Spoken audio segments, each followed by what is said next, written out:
come here. Yeah, settle down. Right here. You heard me. Settle down. Get cozy in bed. I have an idea.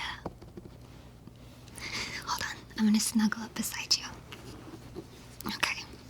So I thought, I know you've been having some trouble sleeping lately, and it's, almost Valentine's Day, so I thought, what better way to help you relax than to cozy up in bed and read you one of my favorite love stories. It's not super long, but I think it's long enough to last you until you fall asleep. And maybe because I am oh so benevolent, I might just give you some head scratches too. Yes, like you're a cat. Can you guess what I'll be reading for you? Well, it just so happens to be one of the most iconic love stories in all of Middle-earth. That's right. I will be reading you chapter 19 of the Silmarillion, Beren and Lúthien. Alright, settle in, close your eyes, relax.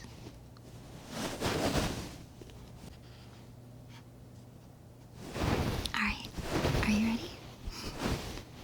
I might not pronounce everything right, so forgive me if I get some things wrong. And also, I might mess up a little bit here or there. But hey, I'm the one doing you a favor, so no complaints. Now relax. Close your eyes. And listen to this genuinely beautiful story. Among the tales of sorrow and of ruin come down to us from the darkness of those days, there are yet some in which amid weeping there is joy, and under the shadow of death light that endures. And of these histories most fair still in the ears of the elves is the tale of Beren and Lúthien. Of their lives was made the Lay of Lúthien, release from bondage, which is the longest save one of the songs concerning the world of old. But here the tale is told in fewer words and without song. It has been told that Barahir would not forsake Dorthonion, and there Morgoth pursued him to the death, until at last there remained to him only 12 companions. Now the forest of Dorthonion rose southward into the mountainous moors, and in the east of those highlands there lay a lake, Tarn-Eilun, with wild heaths about it, and all that land was pathless and untamed. For even in the days of the long peace, none had dwelt there. But the waters of Tarn-Eilun were held in reverence, for they were clear and blue by day, and by night were a mirror for the stars. And it was said that Melian herself had hallowed that water in days of old. Thither Barahir and his outlaws withdrew, and there made their lair, and Morgoth could not discover it. But the rumor of the deeds of Barahir and his companions went far and wide, and Morgoth commanded Sauron to find them and destroy them. Now among the companions of Barahir was Gorlim, son of Angrim. His wife was named Eilunel, and their love was great, ere evil befell. But Gorlim, returning from the war upon the marches, found his house plundered and forsaken, and his wife gone. Whither slain or taken he knew not. Then he fled to Barahir, and of his companions he was the most fierce and desperate. But doubt gnawed his heart, thinking that perhaps Eilunel was not dead. At times he would depart alone and secretly, and visit his house that still stood amid the fields and woods he had once possessed. And this became known to the servants of Morgoth. On a time of autumn, he came in the dusk of evening, and drawing near, he saw, as he thought, a light at the window, and coming warily, he looked within.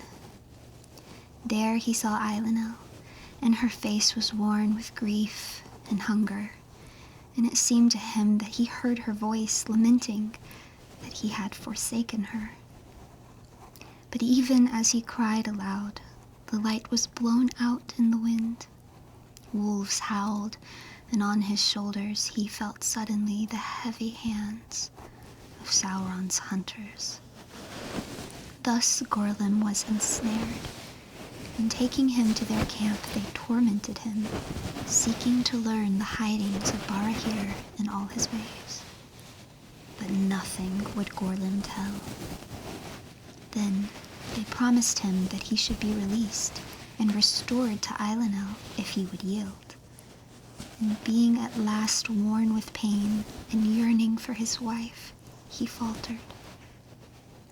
Then straightway they brought him into the dreadful presence of Sauron, and Sauron said, "I hear now that thou wouldst barter with me.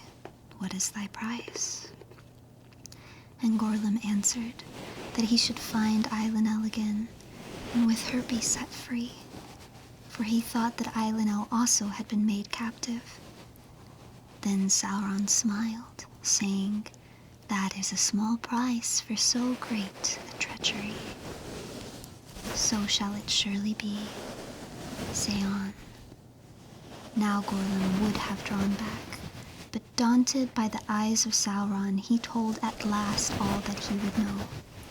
Then Sauron laughed, and he mocked Gorlim, and revealed to him that he had seen only a phantom devised by wizardry to entrap him, for Eiluned was dead. "Nonetheless, I will grant thy prayer," said Sauron, "and thou shalt go to Eiluned and be set free of my service." Then he put him cruelly to death.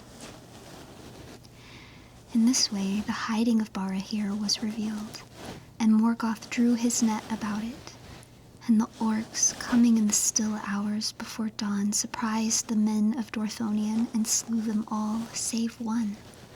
For Beren, son of Barahir, had been sent by his father on a perilous errand to spy upon the ways of the enemy, and he was far afield when the lair was taken. But as he slept, benighted in the forest, he dreamed that carrion birds sat thick as leaves upon bare trees beside Sumer, and blood dripped from their beaks. Then Beren was aware in his dream of a form that came to him across the water, and it was a wraith of Gorlim, and it spoke to him declaring his treachery and death, and bade him to make haste to warn his father.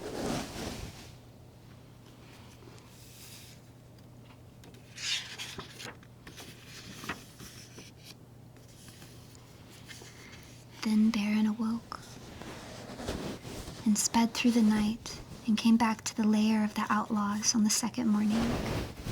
But as he drew near, the carrion birds rose from the ground and sat in the alder trees beside Tarn Aulin and croaked in mockery.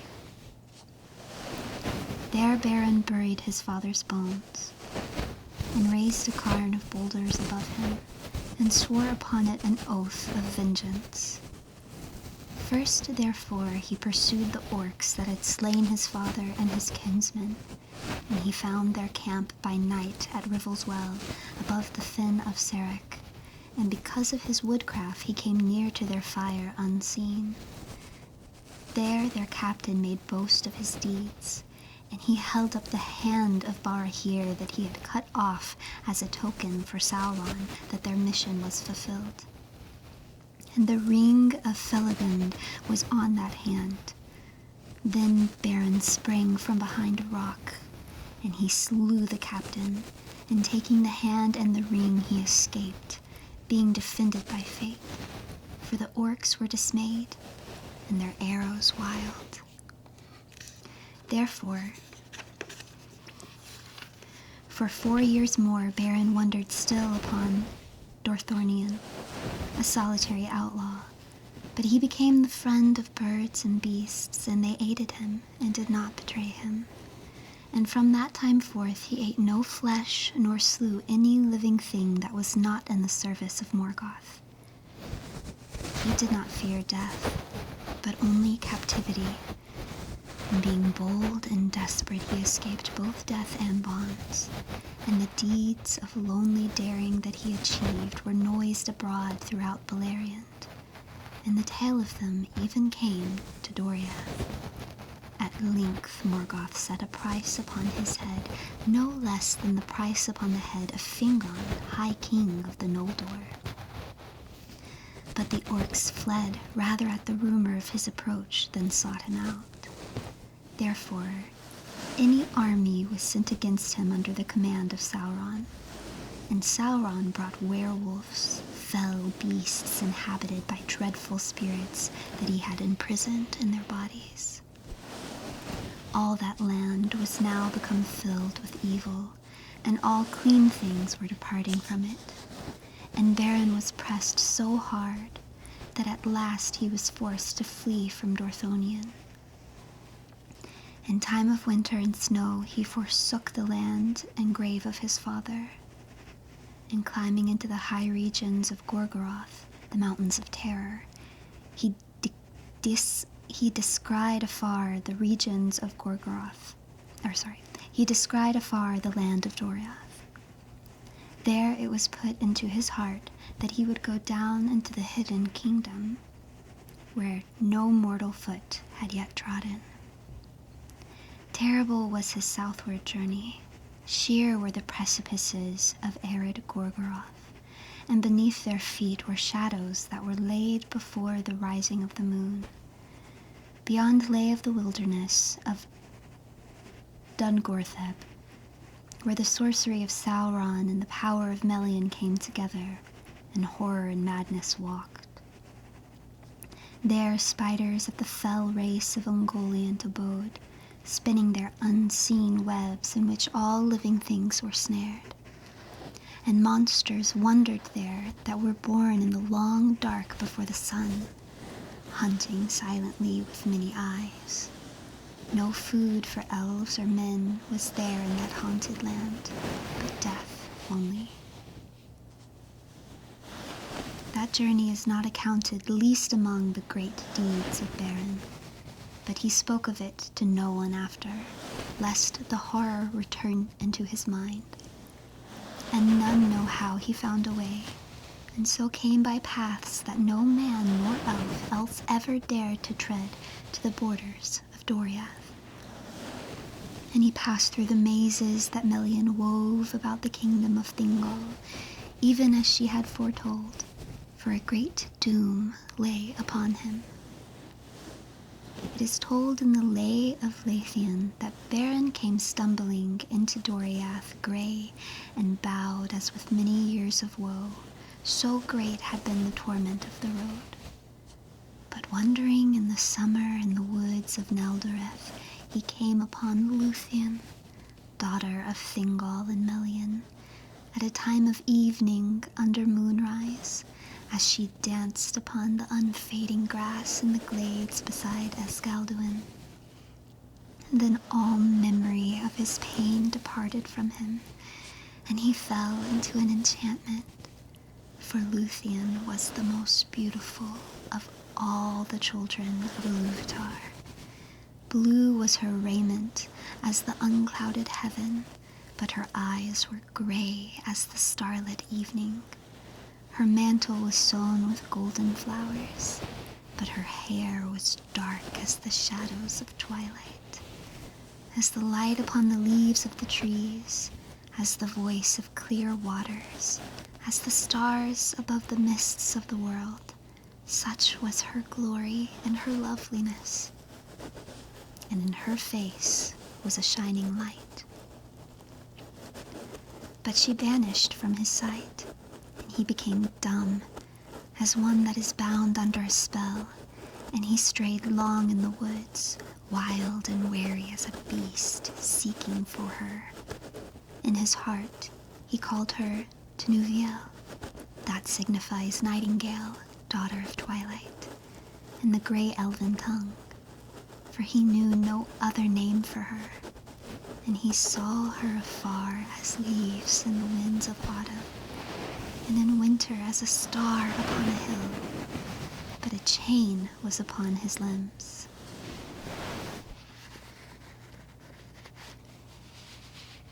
There came a time near dawn, on the eve of spring, and Lúthien danced upon a green hill, and suddenly she began to sing.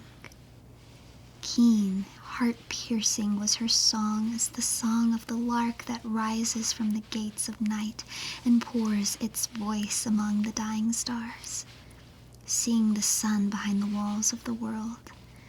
And the song of Lúthien released the bonds of winter, and the frozen waters spoke, and the flowers sprang from the cold earth where her feet had passed.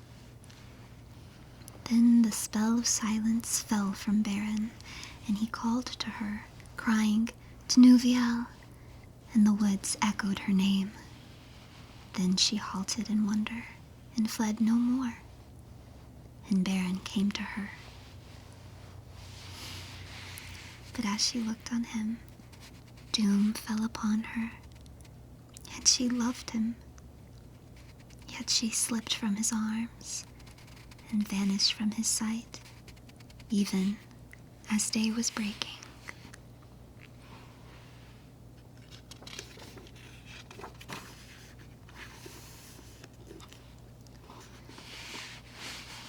Then Beren lay upon the ground in a swoon, as one slain at once by bliss and grief, and he fell into a sleep, as it were into an abyss of shadow, and waking he was cold as stone, and his heart barren and forsaken, and wandering in mind he groped as one that is stricken with sudden blindness, and seeks with hands to grasp the vanished light.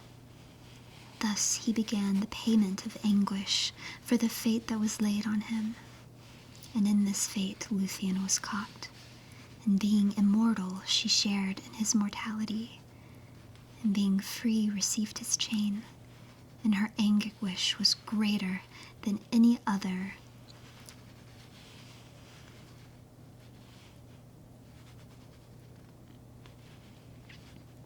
Beyond his hope she returned to him, where he sat in darkness, and long ago in the hidden kingdom she laid her hand in his.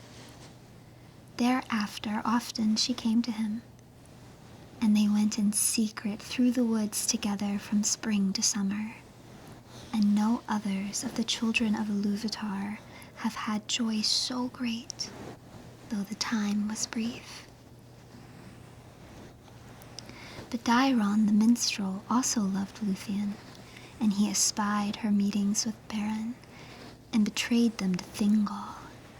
Then the king was filled with anger, for Lúthien he loved above all things, setting her above all the princes of the elves, whereas mortal men he did not even take into his service. Therefore he spoke in grief and amazement to Lúthien, but she would reveal nothing, until he swore an oath to her that he would neither slay Beren nor imprison him. But he sent his servants to lay hands on him and lead him to Minnegorth as a malefactor. And Lúthien, forestalling them, led Beren herself before the throne of Thingol, as if he were an honored guest. Then Thingol looked upon Beren in scorn and anger, but Melian was silent. "Who are you," said the king, "that come hither as a thief and unbidden dare to approach my throne?"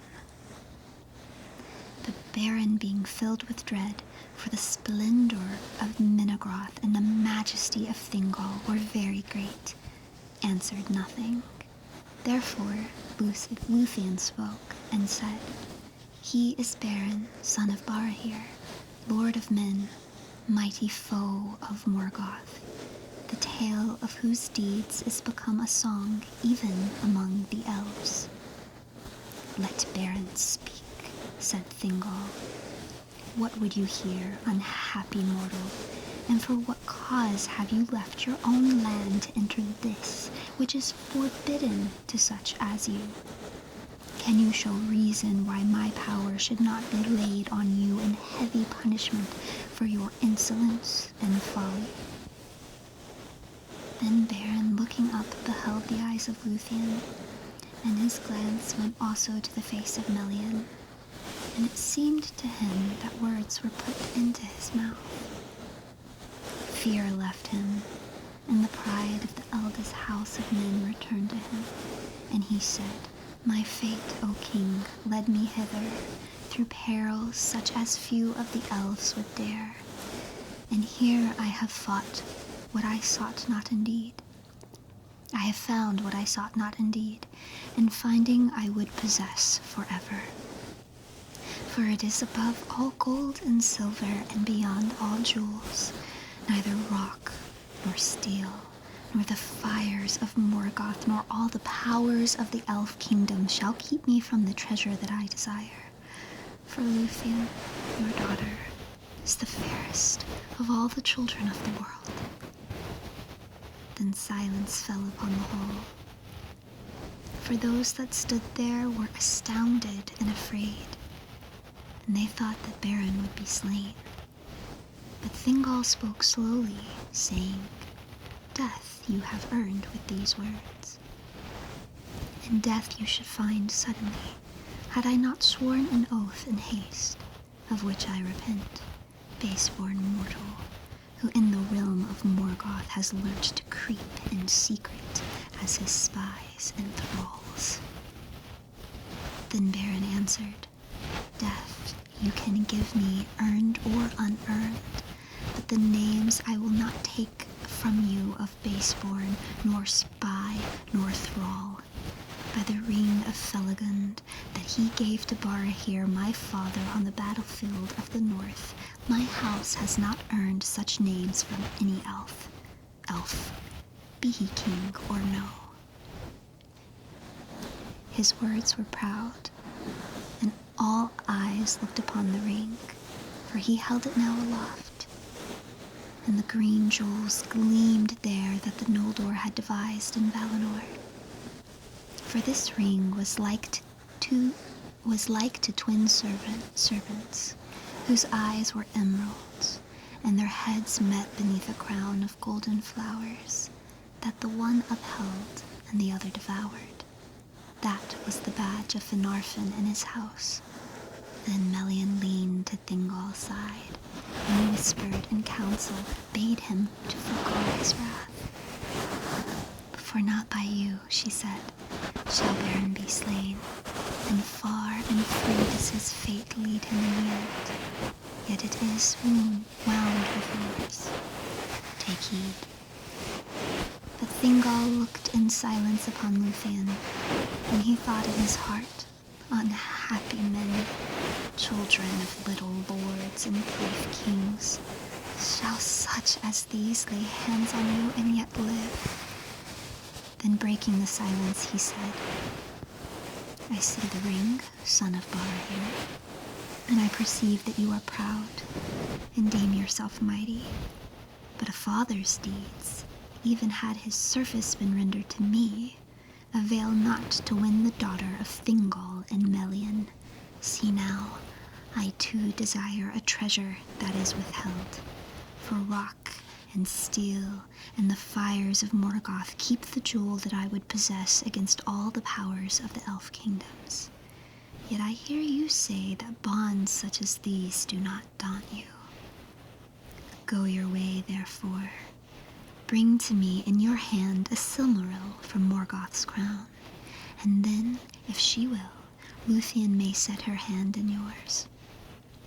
Then you shall have my jewel, and though the fate of Arda lie within the Silmarils, yet you shall hold me generous. Thus he wrought the doom of Doriath, and was ensnared within the curse of Mandos. And those that heard these words perceived that Thingol would save his oath, and yet send Beren to his death, for they knew that not all the power of the Noldor before the siege was broken, had availed even to see from afar the shining Silmarils of Feanor. For they were set in the Iron Crown and treasured in Angband above all wealth, and balrogs were about them, and countless swords, and strong bars, and unassailable walls, and the dark majesty of Morgoth. The Baron laughed. For little price, he said, do elven kings sell their daughters, for gems and things made by craft. But if this be your will, Thingol, I will perform it. And when we meet again, my hand shall hold a Silmaril from the Iron Crown. For you have not looked upon Beren, son of Barahir, for the last.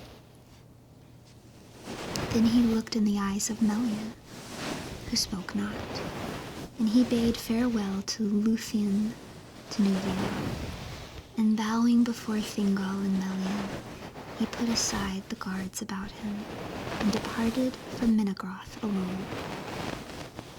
Then, at last, Melian spoke, and she said to Thingol, O king, you have devised cunning counsel, but if my eyes have not lost their sight, it is ill for you, whether Beren fail in his errand or achieve it. For you have doomed either your daughter or yourself, and now is Doriath drawn within the fate of a mightier realm. But Thingol answered, I sell not to elves or men those whom I love and cherish above all treasure. And if there were hope or fear that Beren should ever come back alive to Menagorth, he should not have looked again upon the light of heaven, though I had sworn it. But Lúthien was silent, and from that hour she sang not again in Doriath. A brooding silence fell upon the woods, and the shadows lengthened in the kingdom of Thingol. It is told in the Lay of Lúthien that Beren passed through Doriath unhindered, and came at length to the region of the 12 mares, and the fens of Sirion, and leaving Thingol's land, he climbed the hills above the falls of Sirion, where the river plunged underground with a great noise. Thence he looked westward, and through the mist and rains that lay upon those hills, he saw Talith Dirnan, the guarded plain, stretching between Sirion and Narog. And beyond he descried afar the highlands of Tol-in-Gaurhoth that rose above Nargothrond. And being destitute, without hope or counsel, he turned his feet thither. Upon all that plain, the elves of Nargothrond kept unceasing watch, and every hill upon its borders was crowned with hidden towers. And through all its woods and fields archers ranged secretly and with great craft. Their arrows were sure and deadly, and nothing crept there against their will. Therefore, ere Beren had come far upon his road, they were aware of him, and his death was nigh. But knowing his danger, he held ever aloft the ring of Felagund. Though he saw no living thing, because of the stealth of the hunters, he felt that he was watched, and cried often aloud, I am Beren, son of Barahir, friend of Felagund. Take me to the king. Therefore the hunters slew him not, but assembling they waylaid him, and commanded him to halt. But seeing the ring, they bowed before him, though he was in evil plight, wild and wayworn, and they led him northward and westward, going by night lest their paths should be revealed. For at that time there was no ford or bridge over the torrent of Narog before the gates of Nargothrond, but further to the north, where Ginglyth joined Narog, the flood was less, And crossing there and turning again southward, the elves led Beren under the light of the moon to the dark gates of their hidden halls. Thus Beren came before King Finrod Felagund, and Felagund knew him, needing no ring to remind him of the kin of Beor and of Barahir. Behind closed doors they sat, and Beren told of the death of Barahir, and of all that had befallen him in Doriath, and he wept, recalling Lúthien and their joy together.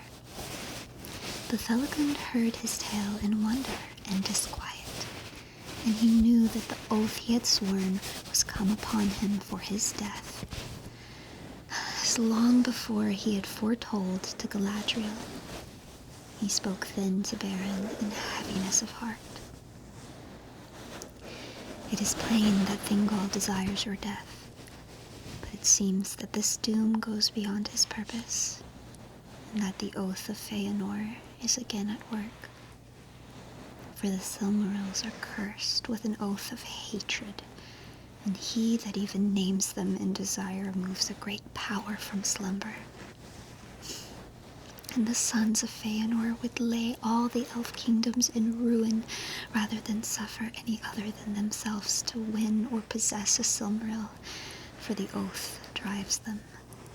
And now Celegorm and Curufin are dwelling in my halls, and though I, Finarfin's son, am king, they have won a strong power in the realm and lead many of their own people. They have shown friendship to me in every need. But I fear they will show neither love nor mercy to you if your quest be told. Yet my own oath holds, and thus we are all ensnared.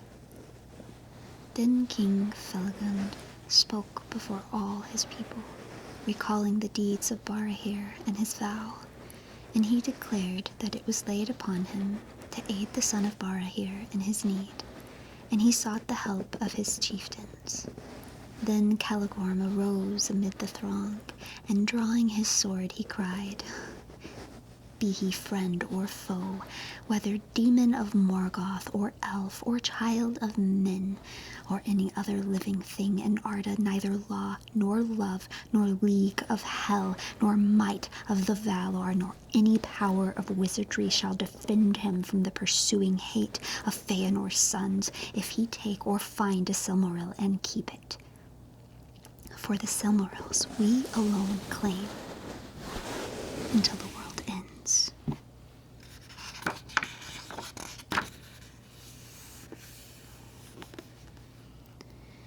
Many other words he spoke, as potent as were long before in Tyrion the words of his father that first inflamed the Noldor to rebellion. And after Celegorm, Curufin spoke, more softly but with no less power, conjuring in the minds of the elves a vision of war and the ruin of Nargothrond. So great a fear did he set in their hearts that never after until the time of Turin would any elf of that realm go into open battle. With stealth and ambush, with wizardry and venomed dart, they pursued all strangers, forgetting the bonds of kinship. Thus they fell from the valor and freedom of the elves of old, and their land was darkened. And now they murmured that Finarfin's son was not as a Vala to command them, and they turned their faces from him.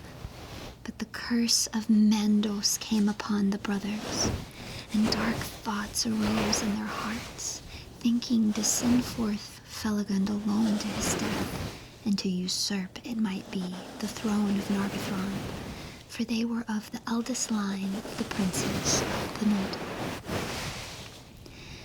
And Felagund, seeing that he was forsaken, took from his head the silver crown of Nargothrond and cast it at his feet, saying, "Your oaths of faith to me you may break, but I must hold my bond.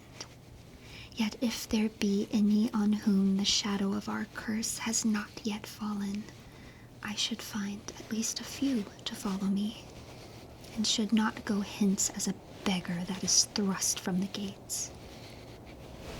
There were 10 that stood by him, and the chief of them, who was named Edrahil, stooping lifted the crown and asked that it be given to a steward until Felagund's return. For you remain my king, and theirs, he said, whatever betide. Then Felagund gave the crown of Nargothrond to Orodreth, his brother, to govern in his stead, and Celegorm and Curufin said nothing, but they smiled and went from the halls. On an evening of autumn, Felagund and Beren set out from Nargothrond with their 10 companions, and they journeyed beside Narog to his source in the falls of Evren. Beneath the shadowy mountains, they came upon a company of orcs and slew them all in their camp by night, and they took their gear and their weapons. By the arts of Felagund, their own forms and faces were changed into the likeness of orcs. And thus disguised, they came far upon their northward road, and ventured into the western pass between Eredwethrin and the highlands of Tower Lúthien. But Sauron in his tower was ware of them, and doubt took him, for they went in haste, and stayed not to report their deeds, as was commanded to all the servants of Morgoth that passed that way. Therefore he sent to waylay them, and bring them before him.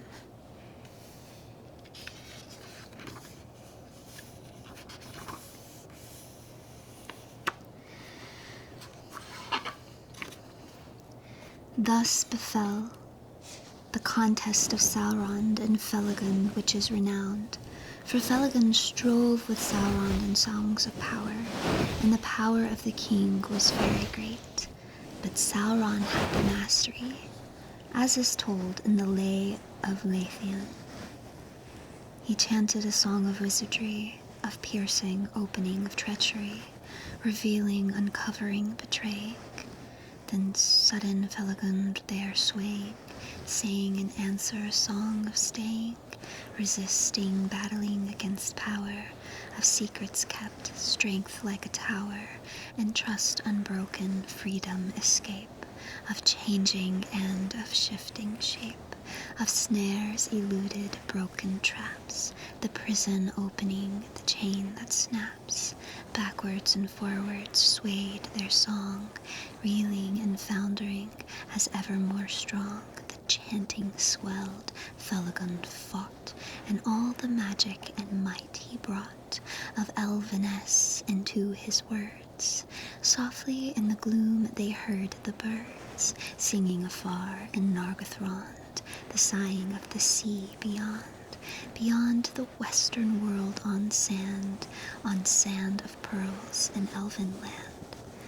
Then the gloom gathered, darkness growing, and Valinor, the red blood flowing. Beside the sea where the Noldor slew the foam riders and stealing drew their white ships with their white sails from lamplit havens. The wind wails, the wolf howls, the ravens flee, the ice mutters in the mouths of the sea. The captives sad and Angband mourn, thunder rumbles, the fires burn, and Finrod fell before the throne. Then Sauron stripped from them their disguise, and they stood before him naked and afraid. But though their kinds were revealed, Sauron could not discover their names, nor their purposes. He cast them therefore into a deep pit, dark and silent, and threatened to slay them cruelly, unless one would betray the truth to him.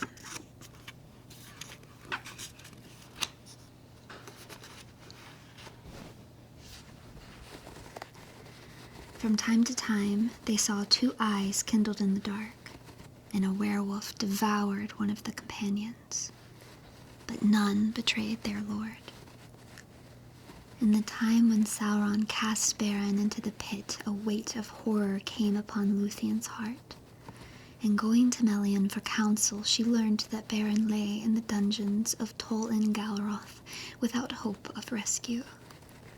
Then Lúthien, perceiving that no help would come from any other on earth, resolved to fly from Doriath and come herself to him. But she sought the aid of Daeron, and he betrayed her purpose to the king. Then Thingol was filled with fear and wonder, and because he would not deprive Lúthien of the lights of heaven, lest she fail and fade, and yet would restrain her, he caused a house to be built from which she could not escape. Not far from the gates of Menegroth stood the greatest of all the trees in the forest of Neldroth, and that was a beech forest in the northern half of the kingdom. This mighty beech was named Hirilorn, and it had 3 trunks, equal in girth, smooth in rind, and exceedingly tall. No branches grew from them for a great height above the ground. Far aloft between the shafts of Hirilorn, a wooden house was built, and there Lúthien was made to dwell, and the ladders were taken away and guarded, save only when the servants of Thingol brought her such things as she needed.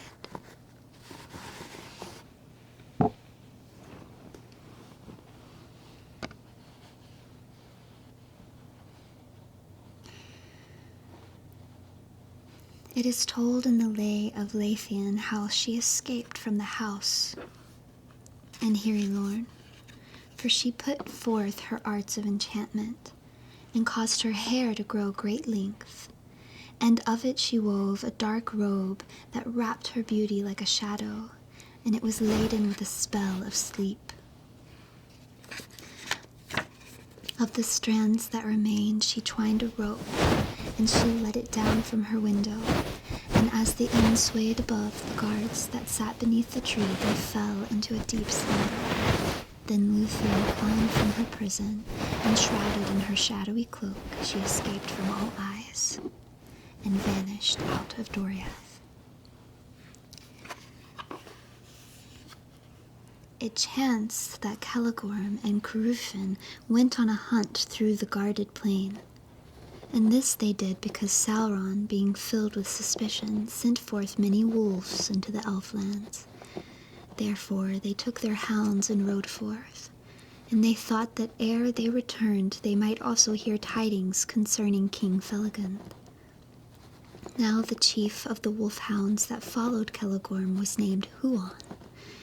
He was not born in Middle-earth, but came from the Blessed Realm, for Orome had given him to Celegorm long ago in Valinor, and there he had followed the horn of his master before evil came.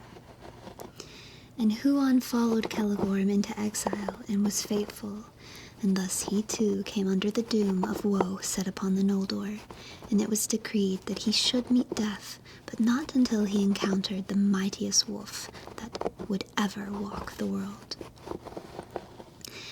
And Huan it was that found Lúthien flying like a shadow, surprised by the daylight under the trees, when Celegorm and Curufin rested a while near to the western eaves of Doriath.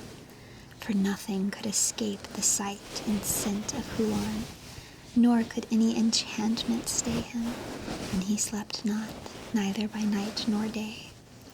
He brought her to Celegorm, and Lúthien, learning that he was a prince of the Noldor and a foe of Morgoth, was glad, and she declared herself, casting aside her cloak. So great was her sudden beauty revealed beneath the sun that Celegorm became enamored of her. But he spoke her fair, and promised that she would find help in her need if she returned with him now to Nargothrond. By no sign did he reveal that he knew already of Beren and the quest, of which she told, nor that it was a matter which touched him near. Thus they broke off the hunt and returned to Nargothrond, and Lúthien was betrayed, for they held her fast and took away her cloak, and she was not permitted to pass the gates or to speak with any save the brothers Celagorm and Gruff. For now, believing that Beren and Felagund were prisoners beyond hope of aid, they purposed to let the king perish, and to keep Lúthien, and force Thingol to give her hand to Celagorm. Thus they would advance their power, and become the mightiest of the princes of the Noldor. And they did not purpose to seek the Silmarils by craft or war, or to suffer any others to do so, until they had all the might of the Elf Kingdoms under their hands. Orodreth had no power to withstand them, for they swayed the hearts of the people of Nargothrond, and Celagorm sent messengers to Thingol, urging his suit. But Huan the Hound was true of heart, and the love of Lúthien had fallen upon him in the first hour of their meeting, and he grieved at her captivity. Therefore, he came often to her chamber, and at night he lay before her door, for he felt that evil had come to Nargothrond. Lúthien spoke often to Huan in her loneliness, telling of Beren, who was the friend of all birds and beasts that did not serve Morgoth, and Huan understood all that was said, for he comprehended the speech of all things with voice. But it was permitted to him thrice only, ere his death, to speak with words. Now Huan devised a plan for the aid of Lúthien, and coming at time of night, he brought her cloak, and for the first time he spoke, giving her counsel. Then he led her by secret ways out of Nargothrond, and they fled north together, and he humbled his pride, and suffered her to ride upon him in the fashion of a steed, even as the orcs did at times upon great wolves. Thus they made great speed, for Huan was swift and tireless. In the pits of Sauron, Beren and Felagund lay, and all their companions were now dead. But Sauron purposed to keep Felagund to the last, for he perceived that he was a Noldor of great might and wisdom, and he deemed that in him lay the secret of their errand. But when the wolf came for Beren, Felagund put forth all his power and burst his bonds, and he wrestled with the werewolf and slew it with his hands and teeth. Yet he himself was wounded to the death. Then he spoke to Beren, saying, I go now to my long rest in the timeless halls beyond the seas and the mountains of Aman. It will be long ere I am seen among the Noldor again, and it may be that we shall not meet a second time in death or life, for the fates of our kindreds are apart. Farewell.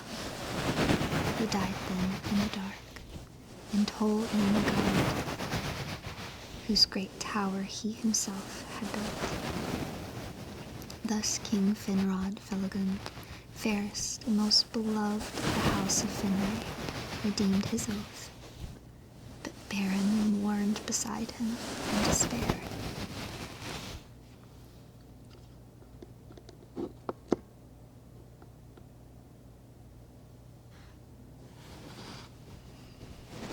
In that hour Lúthien came, and standing upon the bridge that led to Sauron's Isle, she sang a song that no walls of stone could hinder. Beren heard, and he thought that he dreamed, for the stars shone above him, and in the trees nightingales were singing. And in answer he sang a song of challenge that he had made in praise of the 7 stars, the sickle of the Valar that Varda hung above the north as a sign for the fall of Morgoth. Then all strength left him, and he fell down into darkness. But Lúthien heard his answering voice, and she sang then a song of greater power.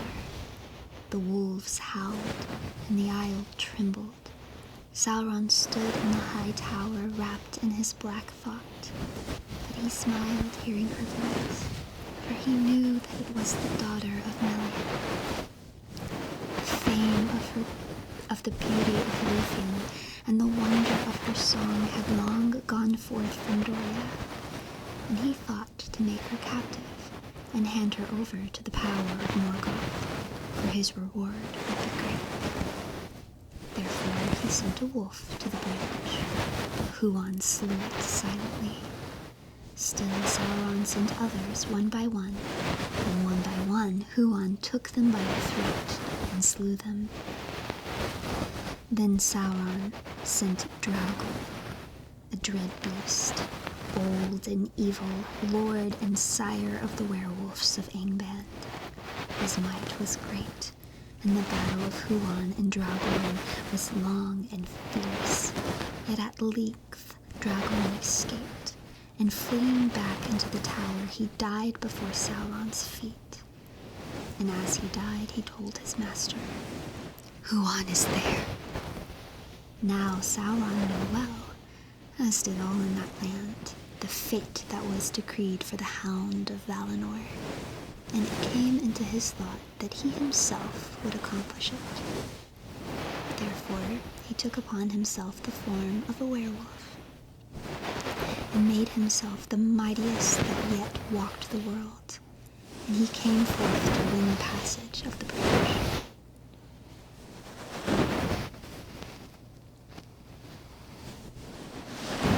So great was the horror of his approach that Huan leaped aside. Then Sauron sprang upon Lúthien, and she swooned before his menace of the fell spirit in his eyes and the foul vapor of his breath. But even as he came, falling, she cast a fold of her dark cloak before him. Then Huan sprang. There befell the battle of Huan and Wolf Sauron, and the howls and baying echoed in the hills, and watchers on the walls of arid Wethrin across the valley heard it afar and were dismayed. But no wizardry nor spell, neither fang nor venom, nor devil's art nor beast strength could overthrow Huan of Valinor. And he took his foe by the throat and pinned him down. Then Sauron shifted shape from wolf to serpent, and from monster to his own accustomed form. But he could not elude the grip of Huan without forsaking his body utterly. Ere his foul spirit left its dark house, Lúthien came to him and said that he should be stripped of his raiment of flesh, and his ghost be sent quaking back to Morgoth. And she said, "There everlastingly thy naked self shall endure the torment of his scorn, pierced by his eyes, unless thou yield to me the mastery of thy tower." Then Sauron yielded himself, and Lúthien took the mastery of the isle and all that was there. And Huan released him, and immediately he took the form of a vampire, great as a dark cloud across the moon, and he fled, dripping blood from his throat upon the trees, and came to Tower Niflheim, and dwelt there, filling it with horror. Then Lúthien stood upon the bridge, and declared her power, and the spell was loosed that bound stone to stone, and the gates were thrown down, and the walls opened, and the pits laid bare. And many thralls and captives came forth in wonder and dismay, shielding their eyes against the pale moonlight, for they had lain long in the darkness of Sauron. But Beren came not. Therefore Huan and Lúthien sought him in the isle, and Lúthien found him mourning by Felagund. So deep was his anguish that he lay still, and did not hear her feet. Then, thinking him already dead, she put her arms about him and fell into a dark forgetfulness. But Beren, coming back to the light out of the pits of despair, lifted her up, and they looked again upon one another. and the day rising over the dark hills shone upon them. They buried the body of Felagund upon the hilltop of his own isle, and it was clean again. And the green grave of Finrod, Finarfin's son, fairest of all the princes of the elves, remained inviolate until the land was changed and broken and foundered under destroying seas.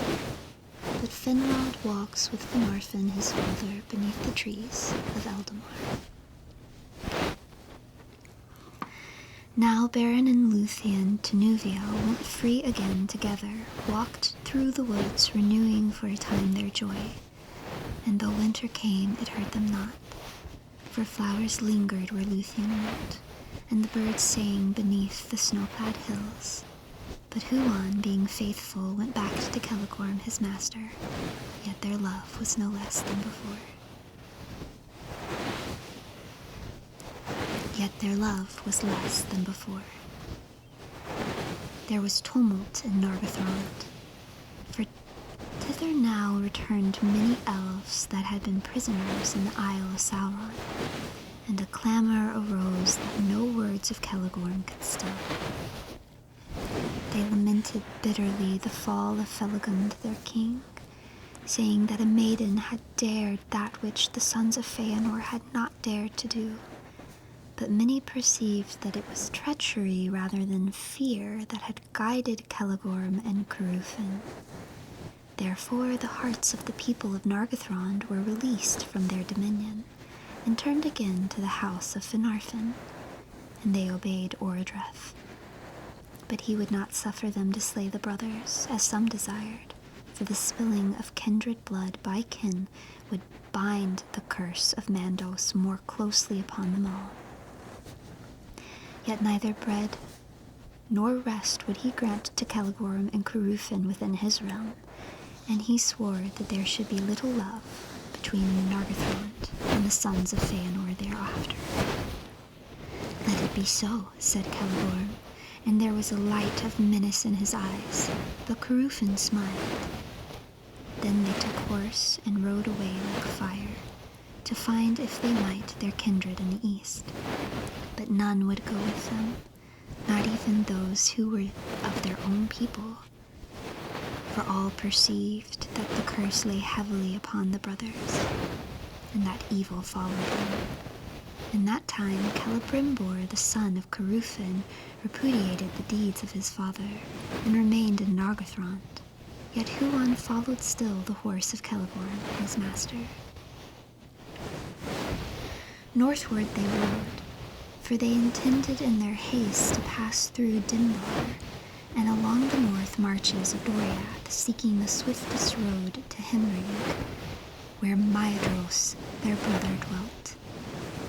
And still they might hope with speed to traverse it, since it lay close to Doriath's borders, shunning anon Dungorethreb, and distant menace of the Mountains of Terror. Now it is told that Beren and Lúthien came in their wandering into the forest of Brethil, and drew near at last to the borders of Doriath. Then Beren took thought of his vow, and against his heart he resolved, when Lúthien was come again within the safety of her own land, to set forth once more. But she was not willing to be parted from him again, saying, "You must choose, Beren, between these two. To relinquish the quest and your oath and seek a life of wandering upon the face of the earth, or to hold to your word and challenge the power of darkness upon its throne. But on either road I shall go with you, and our doom shall be alike." Even as they spoke together of these things, walking without heed of aught else, Celegorm and Curufin rode up, hastening through the forest. And the brothers espied them, and knew them from afar. Then Celegorm turned his horse, and spurred upon Beren, purposing to ride him down. But Curufin, swerving, stooped, and lifted Lúthien to his saddle, for he was a strong and cunning horseman. Then Beren sprang from before Celegorm, full upon the speeding horse of Curufin that had passed him, and the leap of Beren is renowned among men and elves. He took Curufin by the throat from behind, and hurled him backward, and they fell to the ground together. The horse reared and fell, but Lúthien was flung aside, and lay upon the grass. Then Beren throttled Curufin, but death was near him, for Celegorm rode upon him with a spear.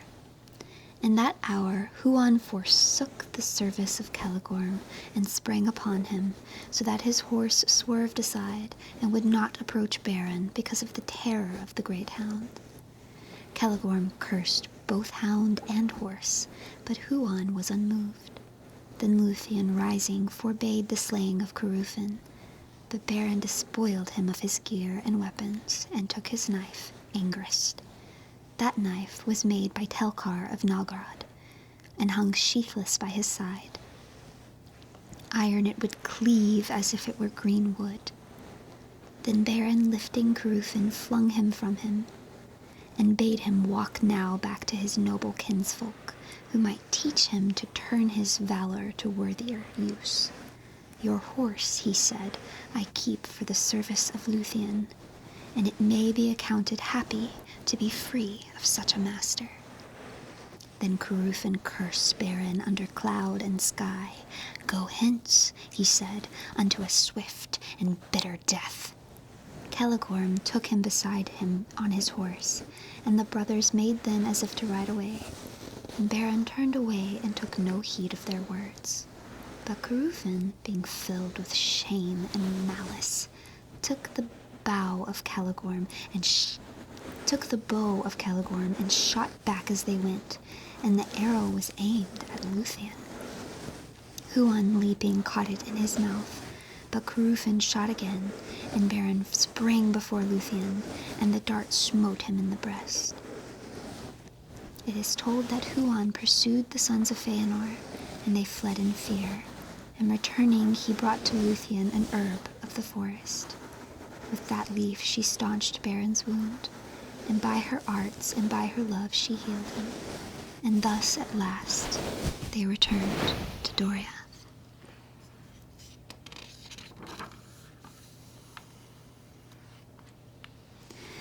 There Beren, being torn between his oath and his love, and knowing Lúthien to be now safe, arose one morning before the sun, and committed her to the care of Huan. Then, in great anguish, he departed while she yet slept upon the grass. He rode northward, again with all speed to the pass of Sirion, and coming to the skirts of Taur Nufuin, he looked out across the waste of Anfalgath, and saw afar the peaks of Thangorodrim. There he dismissed the horse of Curufin, and bade it leave now dread and servitude, and run free upon the green grass of the lands of Sirion. Then, being now alone and upon the threshold of the final peril, he made the song of parting, in praise of Lúthien and the lights of heaven, for he believed he must now say farewell to both love and light. Of that song, these words were part. Farewell, sweet earth and northern sky, forever blessed, since here did lie, and here with lissom limbs did run, beneath the moon, beneath the sun. Lúthien to Nuviel, more fair than mortal tongue can tell, though all to ruin fell the world, and were dissolved and backward hurled, unmade into the old abyss, yet were its making good for this, the dusk, the dawn, the earth, the sea, that Lúthien for a time should be. And he sang aloud, caring not what ear should overhear him, for he was desperate and looked for no escape. But Lúthien heard his song, and she sang in answer as she came through the woods unlooked for Huan, consenting once more to be her steed, had borne her swiftly hard upon Beren's trail. Long had he pondered in his heart what counsel he could devise for the lightening of the peril of these two whom he loved. He turned aside, therefore, at Sauron's isle, as they ran northward again, and took thence the ghastly wolf name of Draugluin, and the batfell of Thuringwethel. She was the messenger of Sauron, and was wont to fly in vampire's form to Angband, and her great fingered wings were barbed at each joint's end with an iron claw. Clad in these dreadful garments, Huan and Lúthien ran through Tar-Nufuin, and all things fled before them. Beren, seeing their approach, was dismayed, and he wondered, for he had heard the voice of Tenuviel, and he thought it now a phantom for his ensnaring. But they halted and cast aside their disguise, and Lúthien ran towards him. Thus Beren and Lúthien met again between the desert and the wood. For a while he was silent, and was glad. But after a space he strove once more to dissuade Lúthien from the journey. Thrice now I curse my oath to Thingol, he said, and I would that he had slain me in Minngroth rather than I should bring you under the shadow of Morgoth. Then for the second time Huan spoke with words. He counseled Beren, saying, "From the shadow of death you can no longer save Lúthien, for by her love she is now subject to it. You can turn from your fate and lead her into exile, seeking peace in vain while your life still lasts. But if you will not deny your doom, then either Lúthien, being forsaken, must assuredly die alone, or she must with you challenge the fate that lies before you, hopeless yet not certain. Further counsel I cannot give, nor may I go further on your road. But my heart forebodes that what you find at the gate I shall myself see. All else is dark to me, yet it may be that our three paths lead back to Doriath, and we may meet before the end." Then Beren perceived that Lúthien could not be divided from the doom that lay upon them both, and he sought no longer to dissuade her. By the counsel of Huan and the arts of Lúthien, he was arrayed now in the name of Draugluin, and she in the winged fell of Thuringwethel. Beren became in all things like a werewolf to look upon, save that in his eyes there shone a spirit grim indeed but clean, and horror was in his glance as he saw upon his flank a bat-like creature clinging with creased wings. Then howling under the moon, he leaped down the hill, and the bat wheeled and flittered above him. They passed through all perils, until they came with the dust of their long and weary road upon them to the drear dale that lay before the gate of Angband. Black chasms opened beside the road, whence forms of writhing serpents issued.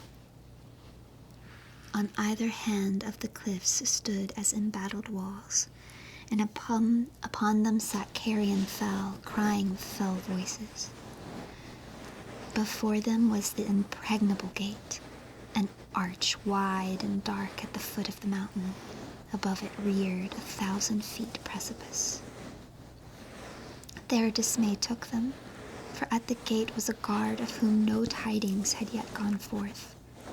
Rumor of he knew not what designs abroad among the princes of the elves had come to Morgoth, and ever down the aisles of the forest he heard the baying of Huan, the great hound of war, whom long ago the Valar unleashed. Then Morgoth recalled the doom of Huan, and he chose one from among the whelps of the race of Draugluin, and he fed him with his own hand upon living flesh, and put his power upon him. Swiftly the wolf grew, until he could creep into no den, but lay huge and hungry before the feet of Morgoth. There the fire and anguish of hell entered into him, and he became filled with a devouring spirit, tormented, terrible, and strong. Carcharoth, the red maw, he is named in the tales of those days, and Omfaklir, the jaws of horse. And Morgoth set him to lie unsleeping before the doors of Angband, lest Huan come. Now Carcharoth espied them from afar, and he was filled with doubt, for news had long been brought to Angband that Drauglin was dead. Therefore, when they approached, he denied them entry, and bade them stand. And he drew near them with menace, scenting something strange in the air about them. But suddenly some power descended from divine race, possessed Lúthien, and casting back her foul raiment, she stood forth, small before the might of Carcharoth, but radiant and terrible. Lifting up her hand, she commanded him to sleep, saying, "O woe-begotten spirit, fall now into dark oblivion, and forget for a while the dreadful doom of life." And Carcharoth was felled, as though lightning had smitten him.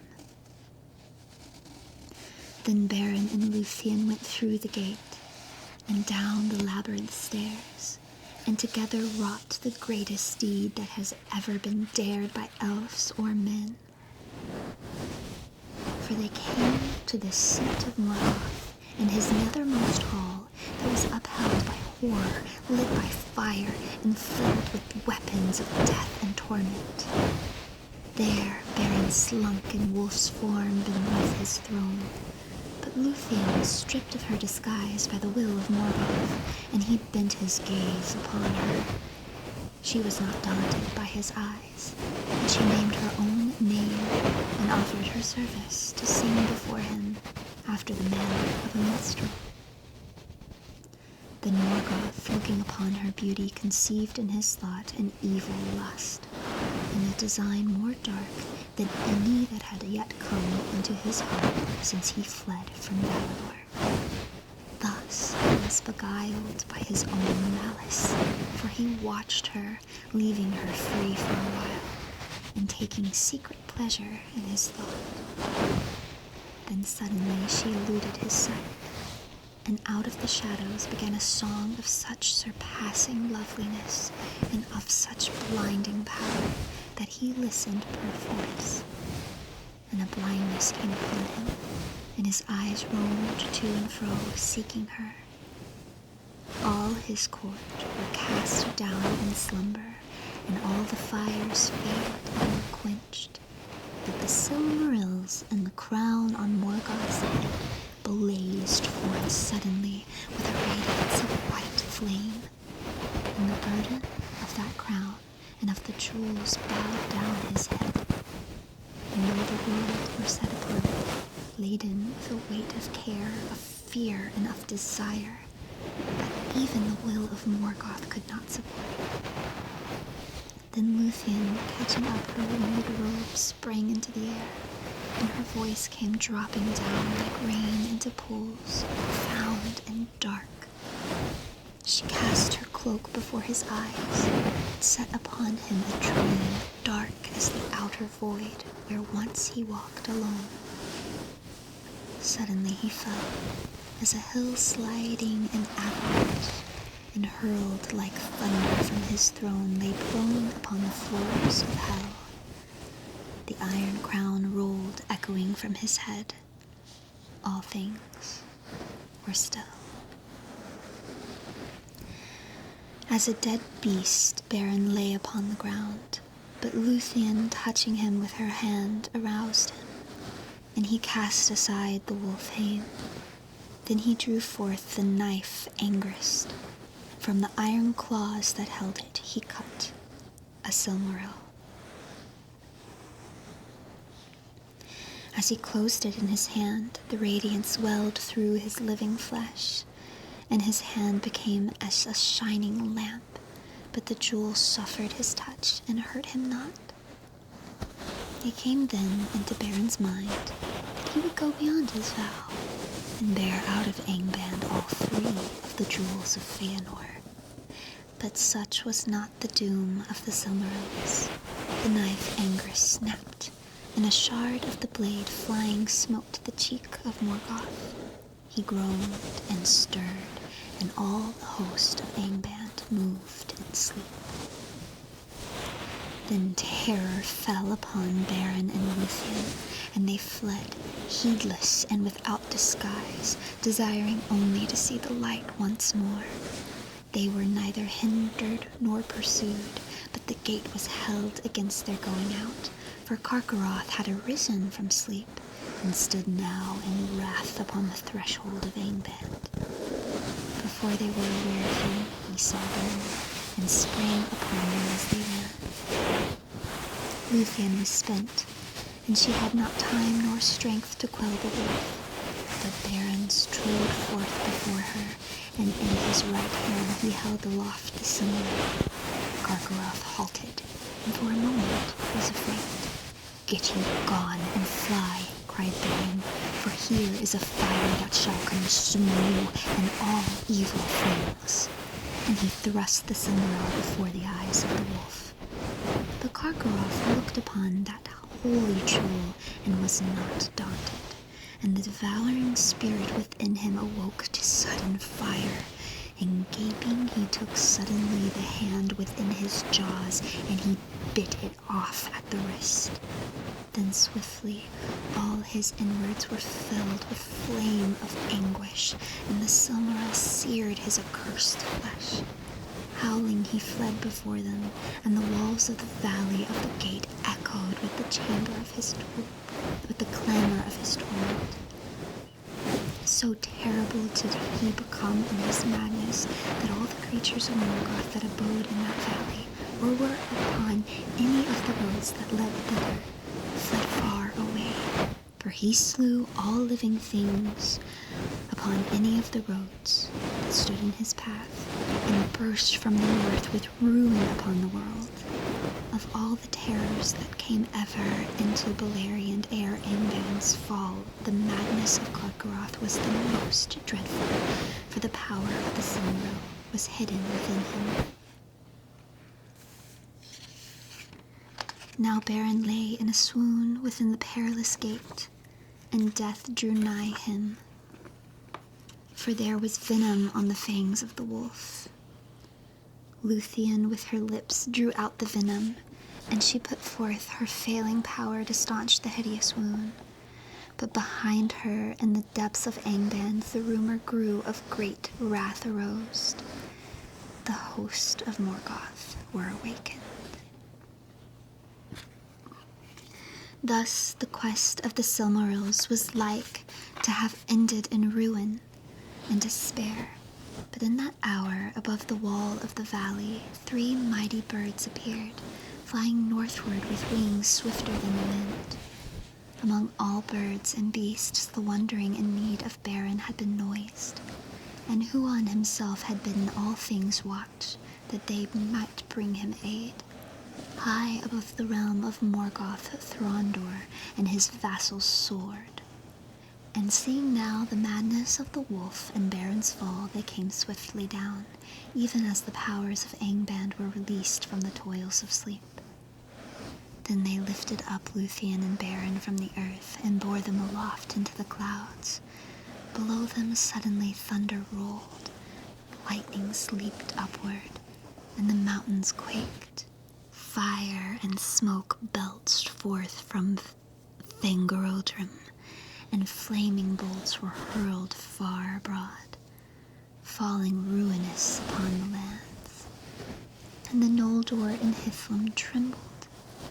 But Thrandur took his way far above the earth, seeking the high roads of heaven, where the sun day-long shines unveiled, and the moon walks amid the cloudless stars.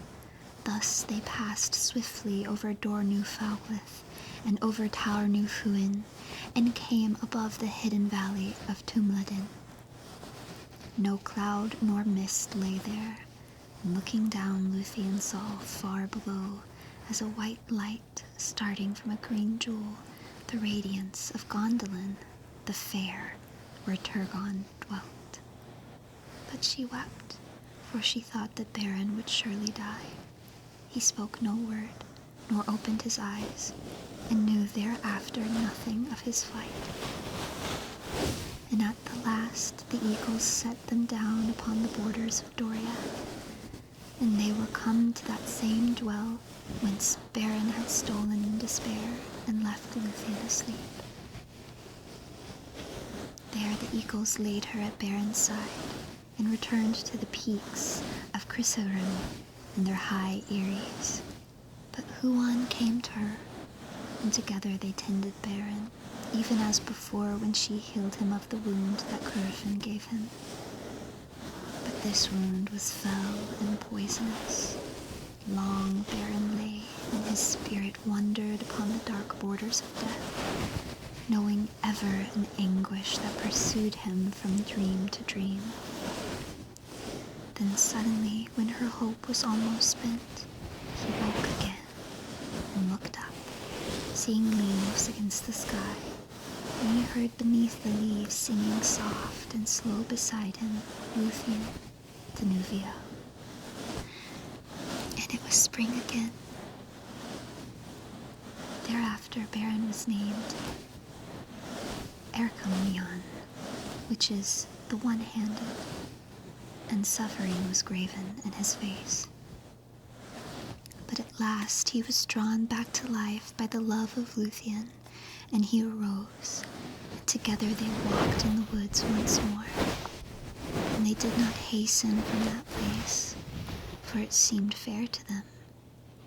Lúthien indeed was willing to wander in the wild without returning, forgetting house and people and all the glory of the elf kingdoms. And for a time Beren was content, but he could not for long forget his oath to return to Minnegorth, nor would he withhold Lúthien from Thingol forever, for he held by the law of men, deeming it perilous to set at naught the will of the Father, save at the last need. And it seemed also to him unfit that one so royal and fair as Lúthien should live always in the woods, as the rude hunters among men, without home or honor or the fair things which are the delight of the queens. Therefore, after a while he persuaded her, and their footsteps forsake the houseless lands, and he passed into Doriath, leading Lúthien home. So their doom wilted. Upon Doriath evil days had fallen. Grief and silence had come upon all its people when Lúthien was lost. Long they had sought for her in vain, and it is told that in that time Daeron the minstrel of Thingol strayed from the land and was seen no more.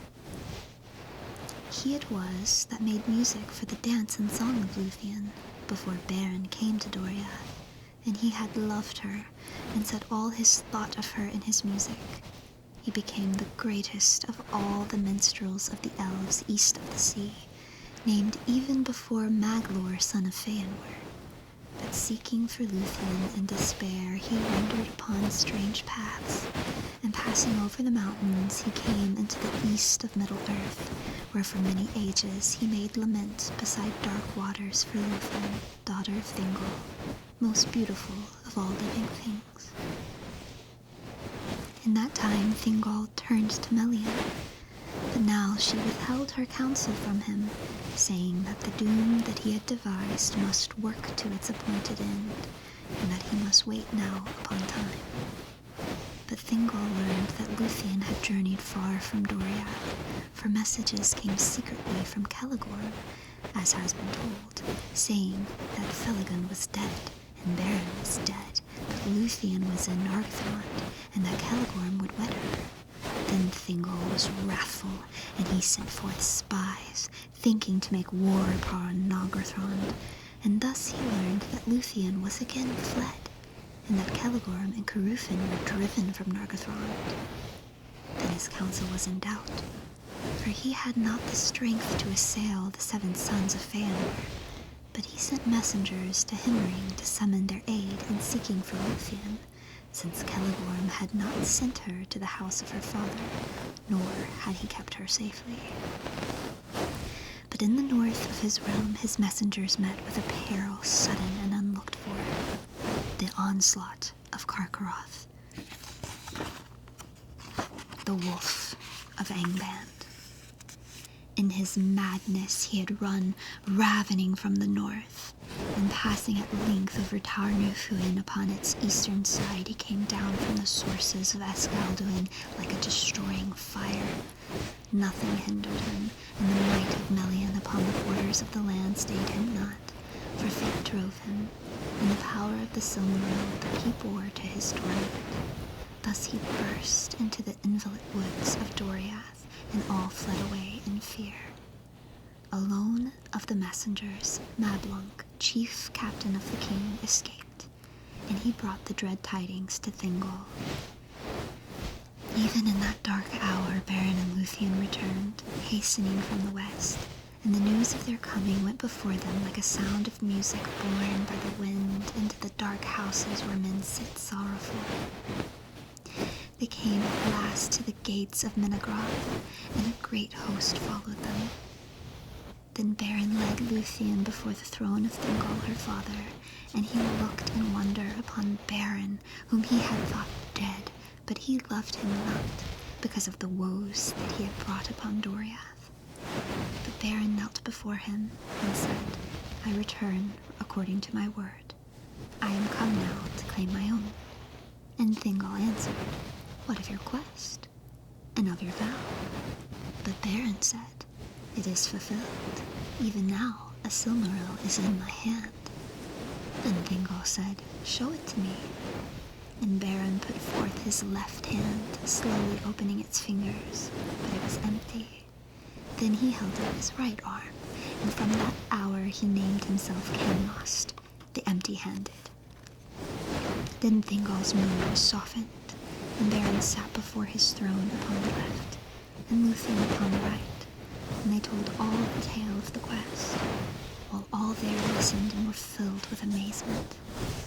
It seemed to Thingol that this man was unlike the other mortal men, and among the great in Arda, and the love of Lúthien a thing new and strange, and he perceived that their doom might not be withstood by any power of the world. Therefore, at last, he yielded his will, and Beren took the hand of Lúthien before the throne of her father. But now a shadow fell upon the joy of Doriath at the return of Lúthien the Fair. For learning of the cause of the madness of Carcharoth, the people grew the more afraid, perceiving that his danger was fraught with dreadful power because of the holy jewel, and hardly might be overthrown. And Beren, hearing of the onslaught of the wolf, understood that the quest was not yet fulfilled. Therefore, since daily Carcharoth drew nearer to Menegroth, they prepared the hunting of the wolf, of all pursuits of beasts whereof tales tell the most perilous. To that chase went Huan the hound of Valinor, and Mablung the heavy hand, and Beleg strongbow, and Beren, Ercumnion, and Thingol, king of Doriath. They rode forth in the morning and passed over the river Escalduin, but Lúthien remained behind the gates of Menegroth.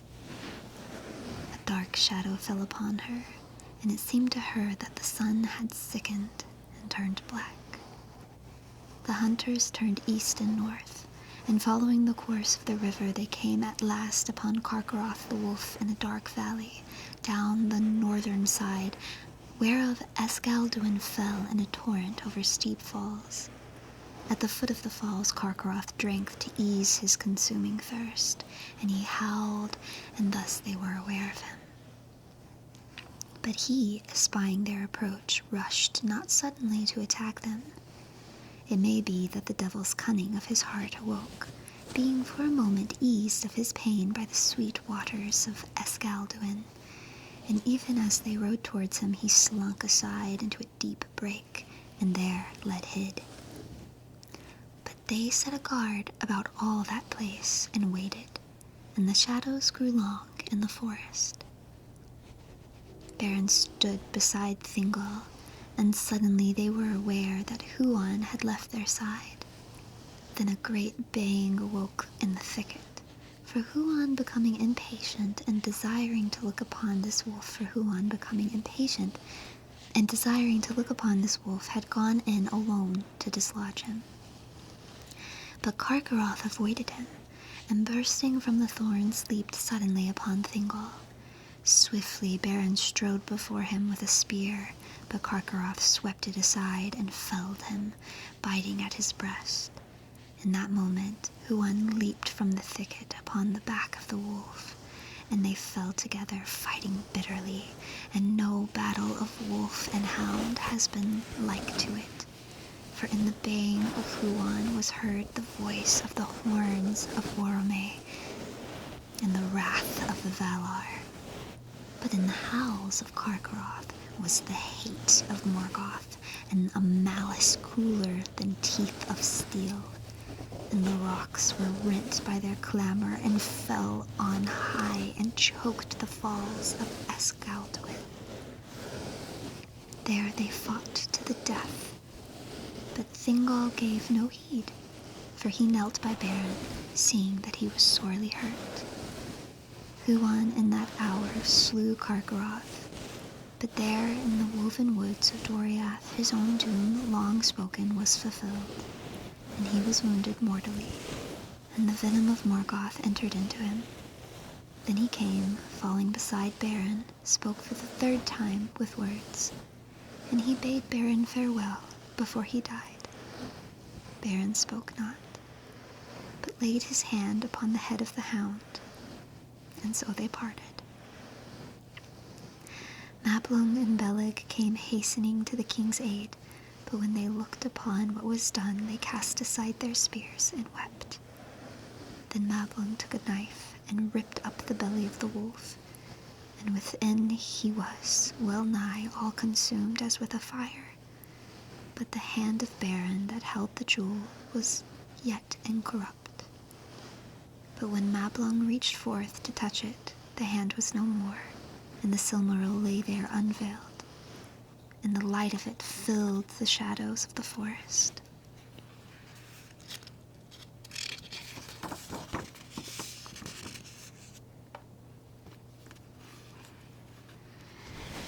Then quickly and in fear, Mablung took it and set it in Beren's living hand.